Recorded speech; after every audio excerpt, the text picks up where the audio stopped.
اردو کے بغیر ریونیو نظام اندھیرے میں، ریاستی زبان سے لاعلمی یا نئی نوکری کی راہ میں رکاوٹ۔ وزیر اعلیٰ عمر عبداللہ نے ایک اہم بیان دیتے ہوئے کہا کہ ریونیو ڈپارٹمنٹ میں ایسے افسران کی تقرری جو اردو زبان سے ناواقف ہوں ایک غیر مؤثر قدم ہوگا۔ ان کا کہنا تھا کہ جموں کشمیر میں ریونیو ریکارڈز آج بھی اردو زبان میں محفوظ ہیں جو آزادی سے پہلے کے دور سے چلے آ رہے ہیں۔ عمر عبداللہ نے میڈیا سے بات کرتے ہوئے کہا، ہم کسی کو اس شعبے سے باہر نہیں رکھنا چاہتے ہیں، لیکن اگر افسران کو اردو پڑھنی ہی نہیں آتی ہو تو وہ تاریخی ریکارڈز کو کیسے سمجھیں گے؟ یہ بیان اس وقت سامنے آیا جب کیٹ نے جموں کشمیر ریونیو سب آڈٹ سروس ریکروٹمنٹ رولز کے ایک اہم قانون پر عارضی روک لگا دی، جس میں نائب تحصیلدار کے لیے اردو زبان کی اہلیت لازمی قرار دی گئی تھی۔ عمر عبداللہ نے مزید کہا کہ ایس اور آئی ایس افسران کو اردو نہیں آتی ہے، انہیں سکھانے کا وقت دیا جا رہا ہے۔ انہوں نے تجویز دی کہ ایک واضح پالیسی بنائی جائے جس کے تحت ایسے افسران کو چند ماہ یا ایک سال اردو سکھانے کا موقع دیا جائے۔ اردو کے بغیر ریونیو افسر ایک محض عہدہ تو حاصل کر سکتا ہے، لیکن اس کا کام کرنا مشکل ہوگا۔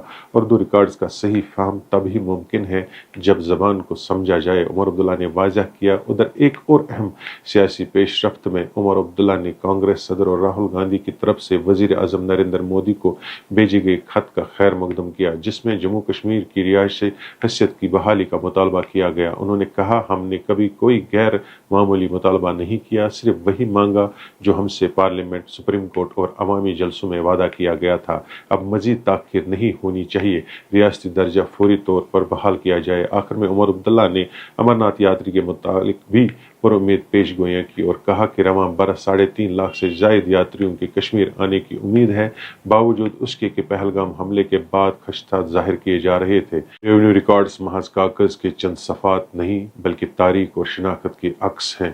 اگر ان کو پڑھنے اور سمجھنے والے افسران اردو سے ناشنا ہوں گے تو انصاف، شفافیت اور میراث تینوں خطرے میں پڑ سکتے ہیں۔ عمر عبداللہ کی آواز محض سیاست کی بازگشت نہیں بلکہ ایک اہم نقطہ ہے۔ زبان صرف رابطے کا ذریعہ نہیں، نظام کا ستون بھی ہے۔ آج کے لیے بس اتنا ہی۔ دیکھتے رہیے KNS TV۔ خدا حافظ۔